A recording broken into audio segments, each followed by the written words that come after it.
बात करेंगे गुजरात और महाराष्ट्र की, साथ ही मध्य प्रदेश से लेकर तेलंगाना तक बारिश और बाढ़ का तांडव देखने को मिल रहा है। इससे आज भी राहत के आसार नहीं दिखाई दे रहे हैं।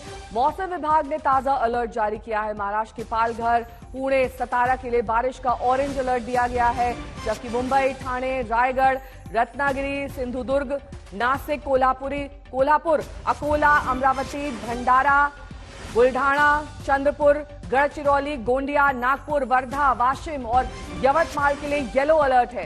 अलर्ट को देखते हुए महाराष्ट्र के अलग अलग जिलों में एनडीआरएफ की 14 और एसडीआरएफ की 6 टीमों की तैनाती की गई है।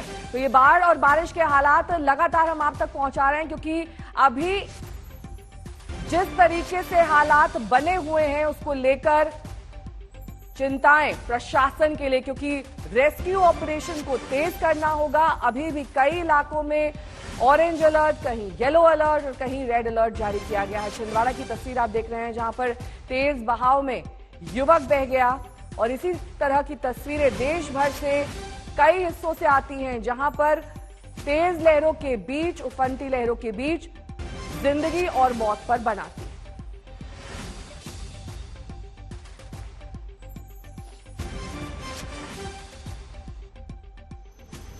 और 4 जगहों की तस्वीरें आपको दिखा देते हैं, जिसमें नवसारी गुजरात, मंचेरियल तेलंगाना, चंद्रपुर महाराष्ट्र, पूर्वी गोदावरी आंध्र प्रदेश की तस्वीरें सामने हैं, जिसमें आप देख सकते हैं कि कैसे एसडीआरएफ और एनडीआरएफ की टीमों की तैनाती कर दी गई है।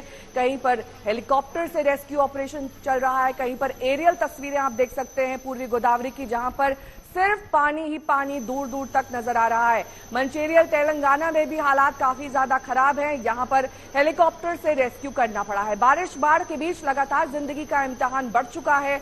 बाढ़ में फंसे लोगों के लिए रेस्क्यू टीम देवदूत बनकर पहुंची है। तेलंगाना के मंचेरियल से रेस्क्यू ऑपरेशन की हैरत अंगेज तस्वीर सामने आई थी, जिसमें गोदावरी नदी ने यहां रौद्र रूप अख्तियार किया, तो 2 लोगों की जिंदगी गोदावरी की लहरों में फंस गई थी। हेलीकॉप्टर की मदद से बचाव दल ने दोनों को गोदावरी से सुरक्षित निकाल लिया है। ये रेस्क्यू ऑपरेशन की हैरत अंगेज तस्वीरें देखिए, कैसे अपनी जान पर खेलकर सेना के ये जवान दूसरों की जान के लिए तत्पर आगे आते हैं। मंचेरियल में ऐसा ही देखने को मिला। तेलंगाना की तस्वीर, जहां पर गोदावरी नदी में लोग फंस गए थे, उसके बाद हेलीकॉप्टर से उनका रेस्क्यू किया गया। तो जल प्रलय के बीच देवदूत बने हैं एसडीआरएफ और एनडीआरएफ टीम के जवान।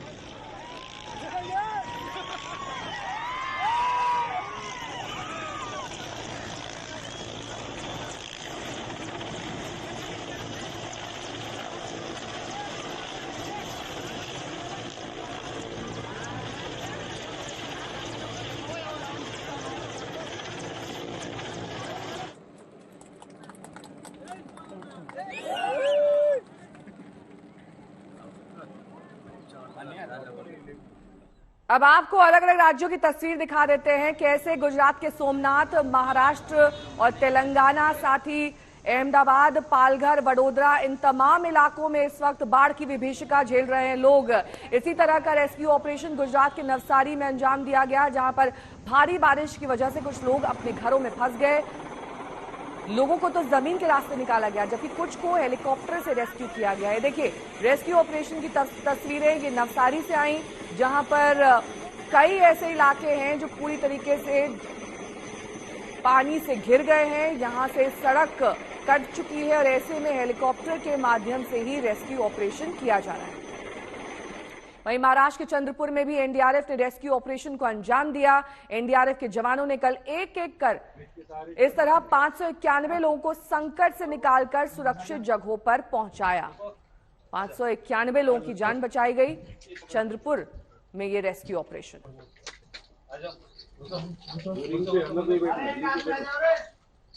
वहीं महाराष्ट्र में बारिश और बाढ़ से हालात बेहद खराब हैं। आइए अब आपको दिखाते हैं सूबे में कहां कहां बाढ़ बारिश से बुरा हाल है। देखिए ये रिपोर्ट।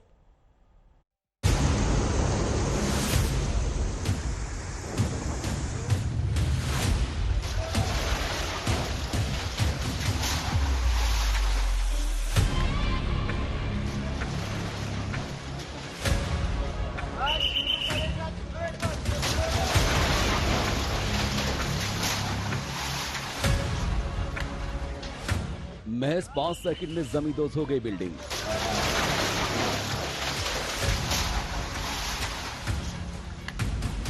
मूसलाधार बारिश महाराष्ट्र में किस कदर आफत बरसा रही है, उसकी ये खौफनाक तस्वीर है। ये अमरावती का गांधी चौक इलाका है। मूसलाधार बारिश ने 30-35 साल पुरानी इस 2 मंजिला कमर्शियल इमारत को इस कदर खोखला किया कि गुरुवार को ये ताश के पत्ते की तरह गिर गई।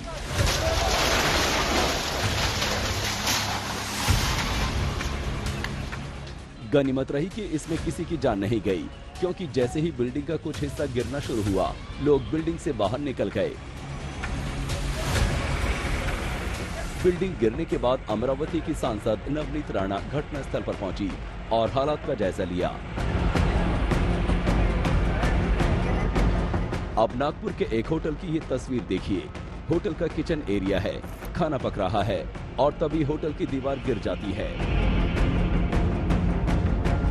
तस्वीर फिर से देखिए, किस तरह दीवार गिरते ही होटल के किचन कर्मियों में अफरा तफरी मच गई।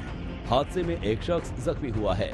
बताया जाता है कि मूसलाधार बारिश से होटल की दीवार कमजोर हो गई थी। जब मूसलाधार बारिश इस तरह हो तो हादसों को टालना मुश्किल है। भिवंडी के बाजार की तस्वीर देखिए। 2 दिन की बारिश ने बुरा हाल कर दिया है। भिवंडी के 3 बत्ती इलाके की दुकानों में पानी भर गया है।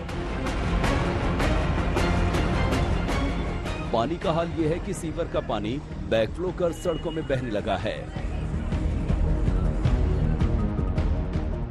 महाराष्ट्र में आसमानी आफत जमकर बरस रही है। चंद्रपुर की ड्रोन से ली गई तस्वीरें देखिए। सब कुछ डूबा डूबा है। बारिश का पानी बाढ़ की शक्ल में लोगों में मुसीबत बनकर टूटा है। एनडीआरएफ कर्मी बाढ़ में फंसे लोगों के लिए देवदूत बन गए हैं। तस्वीर देखिए, ये बिल्डिंग पूरी तरह पानी के बीच घिरी हुई है। ऐसे में यहाँ रह रहे लोगों के बारे में सोचिए। अब रेस्क्यू ऑपरेशन की ये तस्वीर देखिए। एनडीआरएफ के जवानों ने कल एक-एक कर इस तरह 591 लोगों को संकट से निकालकर सुरक्षित जगहों पर पहुंचाया। प्रशासन ने हमको बताया है कि घर खाली करो। हम अपने सामान वगैरह लेकर राजनगर छोड़ के अभी निकल रहे हैं। प्रशासन का पूरा मदद है, हमें इन्फॉर्मेशन दिया गया पहले से। एक तरफ एनडीआरएफ के जवान जान जोखिम में डालकर लोगों को बचा रहे हैं, दूसरी तरफ लोग खुद अपनी जान जोखिम में डालने से बाज नहीं आ रहे। चंद्रपुर के पकड़ीगुड्डम डैम की तस्वीर देखिए। डैम लबालब भरा है और बड़ी तादाद में लोग यहाँ मछली पकड़ने जमा हैं। वीडियो में आप देख सकते हैं, एक कतार से लोग लहरों के बीच मछली पकड़ने जमा हैं।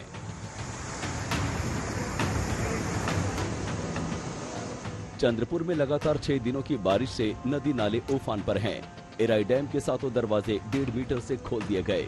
इससे कई और इलाके बाढ़ की जद में आ गए।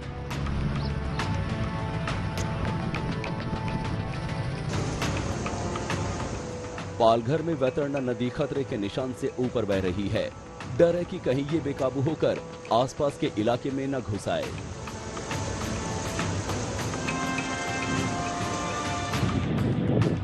रत्नागिरी में समुद्र का शोर भी डराने लगा है।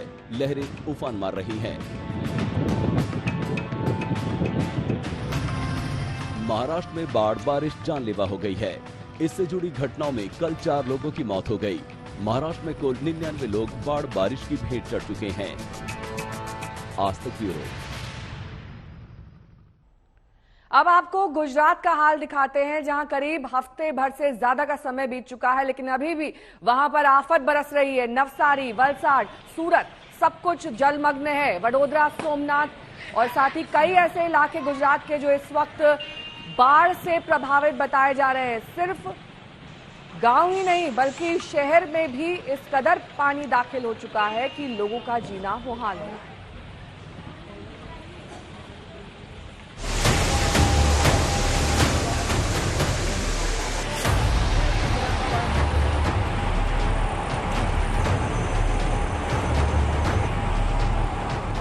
पानी का ये शोर भयावह है।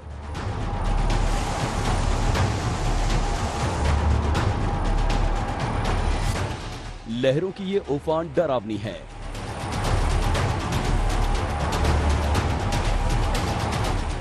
गुजरात के गिर सोमनाथ में मूसलाधार बारिश से सरस्वती नदी अपने रौद्र रूप में आ चुकी है।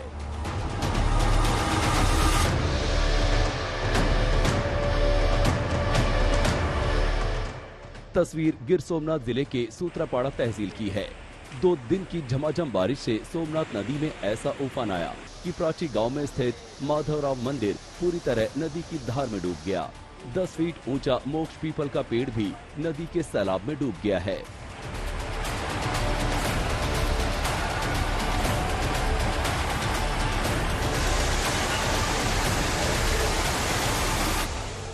राहत की बात यह है कि सरस्वती नदी में उफान से फिलहाल किसी हादसे की खबर नहीं।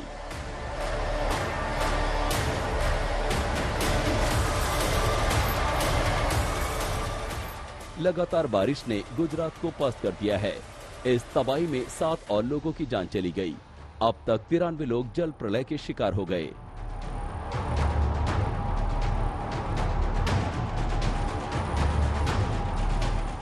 गुजरात में बारिश से तबाही की बात जब भी होगी, जिक्र नवसारी का होगा। यहाँ हर तरफ पानी है, लोग घरों में कैद हैं, बस रेस्क्यू टीम से ही आसरा है।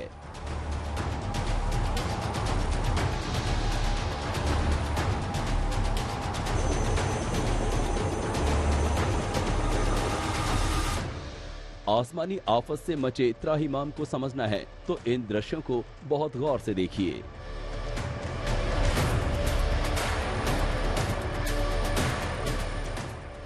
बारिश ऐसी हुई कि लोग अपने घरों के अंदर हाउस अरेस्ट हो गए। उस घर में जहां पर कई फुट पानी भरा हुआ है, अब जिंदगी की उम्मीद रेस्क्यू करने पहुंची टीम से है।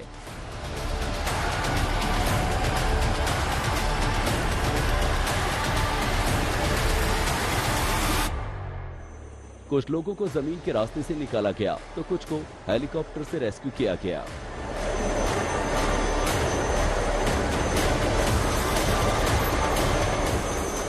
नवसारी में कल चले रेस्क्यू ऑपरेशन की एक और तस्वीर देखिए। कोस्ट गार्ड के जवानों ने पहले एक बच्चे को बाढ़ के बीच निकाला और फिर एक महिला की जान बचाई।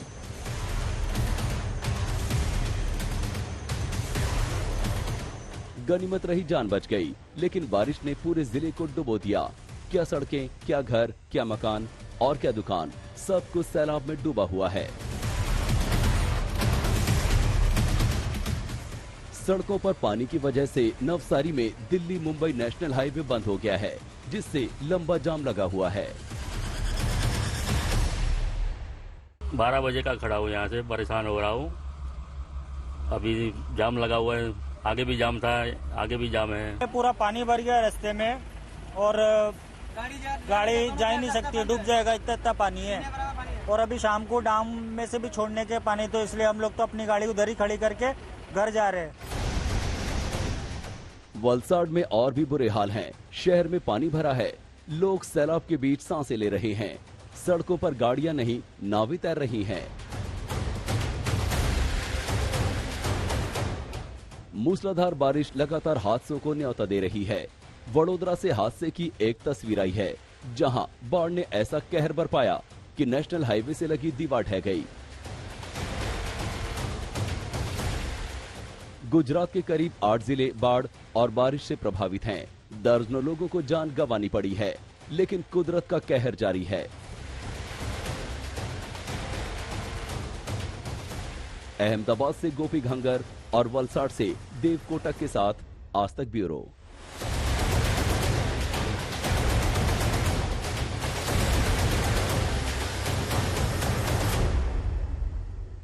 तो आपने देखा किस तरीके से पहाड़ से लेकर मैदान तक हाहाकार मचा है। अब आपको दिखाएंगे अलग अलग राज्यों में बाढ़ से आई तबाही की तस्वीरें, लेकिन सबसे पहले आपको दिखा देते हैं कैसे लहरों के बीच जिंदगी की जंग चल रही थी। वो तस्वीरें आपके सामने पेश करते हैं जहां पर किस तरीके से अपने आप को इस युवक ने बचाया पानी के बाद। अब बात करेंगे कैसे दिल्ली के कनॉट प्लेस में आज सुबह आग से अफरा तफरी मच गई। आग सुबह 5:30 बजे कनॉट सर्कल के एक होटल में लगी थी। हिमांशु मिश्रा मेरे सहयोगी जुड़ गए। हिमांशु, क्या डिटेल्स है? ये सुबह 5:30 बजे की कॉल है। दिल्ली फायर की 4 गाड़ियां तुरंत मौके पे पहुंची। फर्स्ट फ्लोर पर एक रेस्टोरेंट है आउटर सर्किल में, जिसमें फर्नीचर्स में ये आग थी। चूंकि आग ज्यादा बढ़ नहीं पाई थी, उसके पहले ही यहाँ पर गाड़ियां पहुंच गई और आग को तुरंत कंट्रोल कर दिया गया। सुबह 5:30 बजे का वक्त था, इसलिए कुछ जो स्टाफ है, रात का गार्ड वगैरह, वो लोग मौजूद थे और दिल्ली फायर का कहना है कि किसी को किसी तरीके की इसमें चोट नहीं लगी है। आग कैसे और किन कारणों से लगी, इसकी जांच की जा रही है। नेहा। ठीक है हिमांशु, बहुत बहुत शुक्रिया इस तमाम जानकारी के लिए आपका। तस्वीरें कनॉट प्लेस के कैफे हाई फाइव की, जहां पर ये आग लगी सुबह तड़के और दूर तक इसकी लपटें भी देखी गई, धुएं का गुबार भी देखा जा सकता है। लेकिन जैसा कि हमारे संवाददाता जानकारी दे रहे थे, कोई हताहत नहीं हुआ है। सुबह का वक्त था, वहां पर चुनिंदा स्टाफ ही मौजूद था और वक्त रहते आग पर अब काबू पा लिया गया।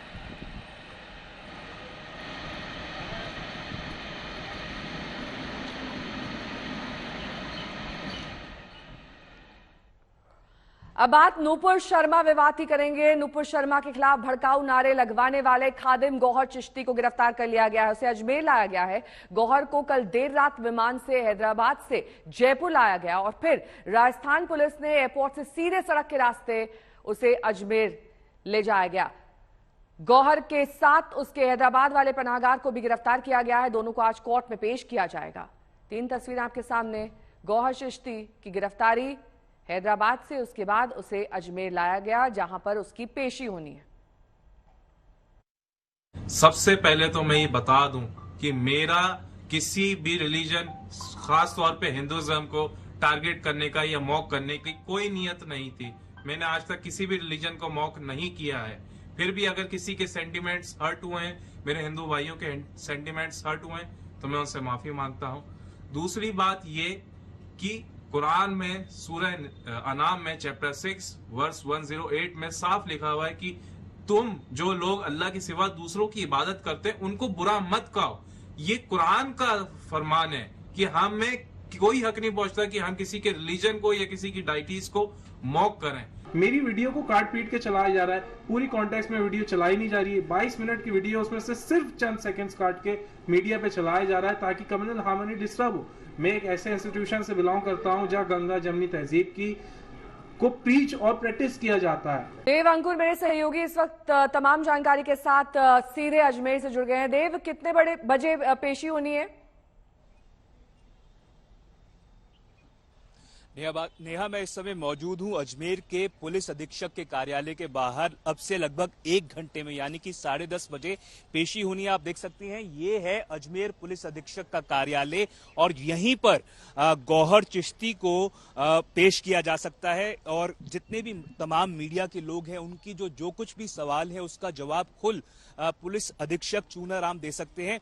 ये जानना बेहद जरूरी है कि क्या गौहर चिश्ती के केवल वो नारे जो लगाए गए थे 17 जून को अजमेर दरगाह के परिसर से, जिसमें उन्होंने सर तन से जुदा वाले नारे लगाने के लिए लोगों को प्रोवोक किया था, क्या वहीं तक उनका रोल है या फिर उसके आगे? क्योंकि कन्हैया लाल की हत्याकांड में जो 2 मुख्य आरोपी हैं रियाज मोहम्मद अतारी और गौस मोहम्मद, कहा जाता है कि वो दोनों अजमेर में मौजूद थे। उसके बाद वो उदयपुर गए, उदयपुर में उन्होंने निर्मम तरीके से हत्या को अंजाम दिया और अंजाम देने के बाद जो उन्होंने वीडियो बनाया उस वीडियो में भी सर तन से जुदा की बात कही गई थी।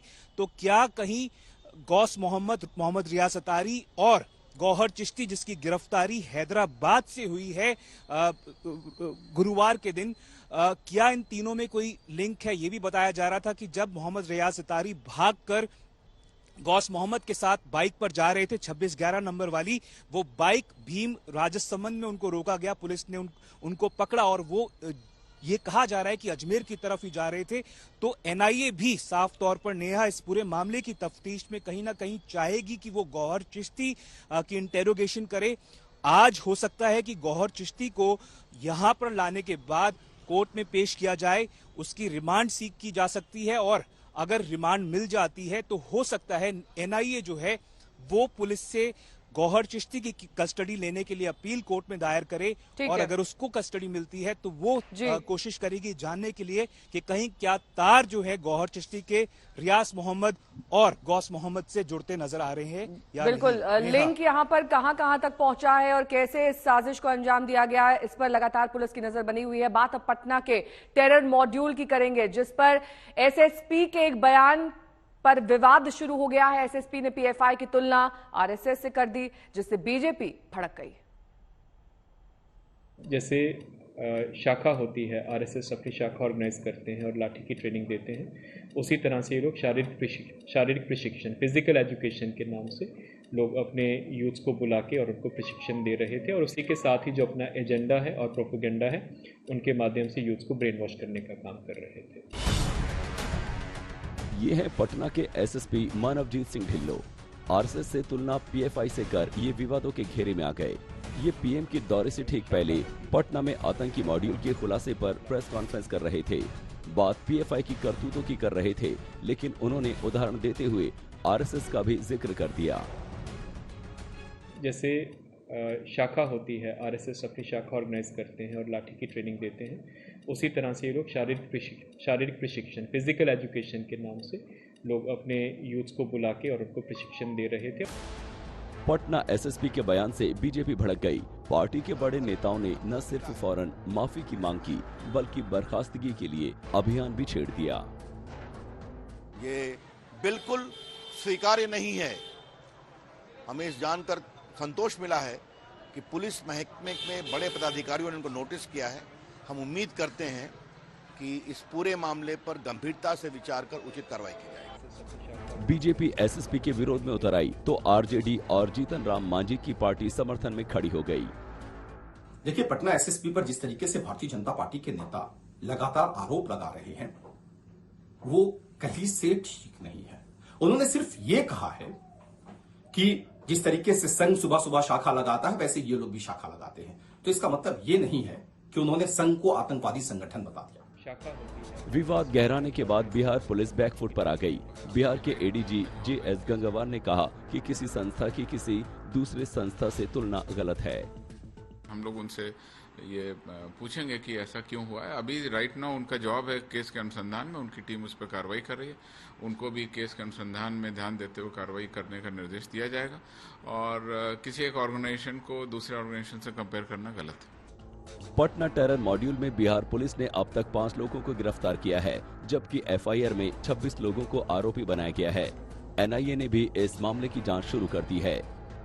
सुजीत झा के साथ रोहित कुमार सिंह, पटना, आज तक।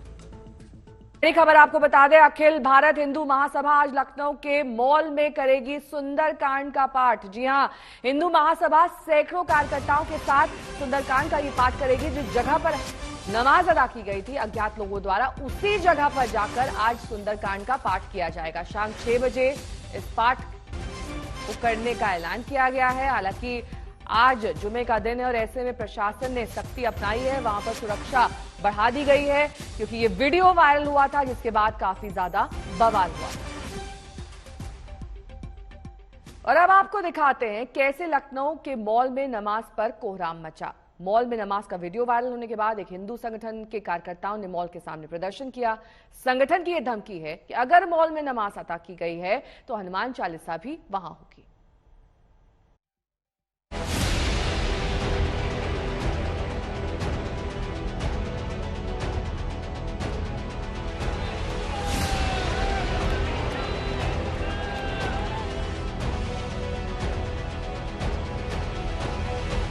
लखनऊ में लुलु मॉल को चालू हुए अभी 4 दिन हुए हैं और अब ये मॉल देश भर में बहस का सेंटर पॉइंट बन गया है।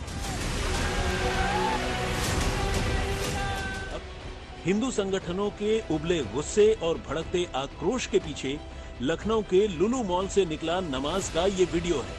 इस वीडियो में आप देख सकते हैं कि कुछ लोग मॉल में नमाज पढ़ रहे हैं। इसी वीडियो ने लखनऊ में बने लुलु मॉल को हिंदू, मुस्लिम और धर्म के खांचे में बांट दिया है। हमारा कहना है कि ये जो लुलु मॉल है ये शुरू से विवादित रहा है। केरल में जिस प्रकार से इसकी छवि रही है, ये लव जिहाद का एक प्रमोट करने का एक रास्ता है। इसमें धर्म विशेष के जो 70% लड़कों की भर्ती की जाती है और 30% अन्य धर्मों की लड़कियों को रखा जाता है, जिससे लव जिहाद को बढ़ावा दिया जाए।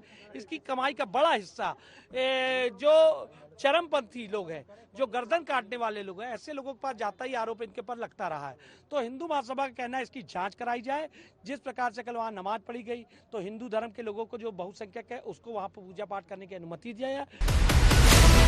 अखिल भारतीय हिंदू महासभा के नेता शिशिर चतुर्वेदी ने अपने पत्र में यहां तक दावा किया है कि लुलु मॉल को बनाने में काफी मात्रा में काला धन लगा और सनातन धर्म के लोगों से मॉल का बॉयकॉट करने की अपील की गई।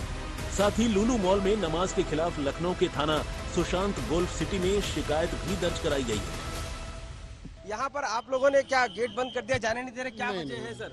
यहाँ पर शांति व्यवस्था का मद्देनजर किया कि गेट नहीं बंद किया गया। क्या मांग है इन लोग की जो यहाँ बैठे हुए हैं, क्या कह रहे हैं आप लोगों से? जो भी मांग है इन्हें प्रार्थना पत्र दिया गया है नमाज के संबंध में, उस पर जांच कर विधिक कार्रवाई की जाएगी। हिंदू संगठन लुलु मॉल पर आरोप ये लगा रहे हैं कि मॉल में जानबूझकर 80% मुस्लिम लड़कों को रखा गया और 20% हिंदू लड़कियों को नौकरी दी गई है। ये सब साजिश के तहत हुआ है। नहीं, देखिए, लुलु मॉल एशिया का सबसे बड़ा मॉल है और जिस प्रकार से वहां पर 80% मुसलमान को ही उन्होंने रखा है, लेकिन 20% जो है हिंदू लड़कियों जो रखा है, एक भी मुस्लिम लड़की को नहीं रखा है, हिंदू लड़की को रखा है। इसमें और भी मामले हैं। दूसरा, जिस प्रकार से मॉल में कल नमाज पढ़ा गया, बड़ी संख्या में लोग एकत्रित होके, अगर ऐसा चलता रहा तो हम वहां पहुंचकर हनुमान चालीसा का पाठ करेंगे, उसको कोई नहीं रोक पाएगा। हम आपको बता दें कि उत्तर प्रदेश की राजधानी लखनऊ का ये सबसे बड़ा मॉल है। लुलु मॉल शहीद पथ से सटे 11 एकड़ में बनाया गया है, लेकिन लखनऊ में लुलु मॉल के शुरू होते ही हिंदू मुस्लिम वाले विवाद ने एंट्री मार ली है और हिंदू संगठनों ने लुलु मॉल के बॉयकॉट के साथ साथ हंगामा काटना भी शुरू कर दिया है। लखनऊ से आशीष श्रीवास्तव के साथ आज तक ब्यूरो।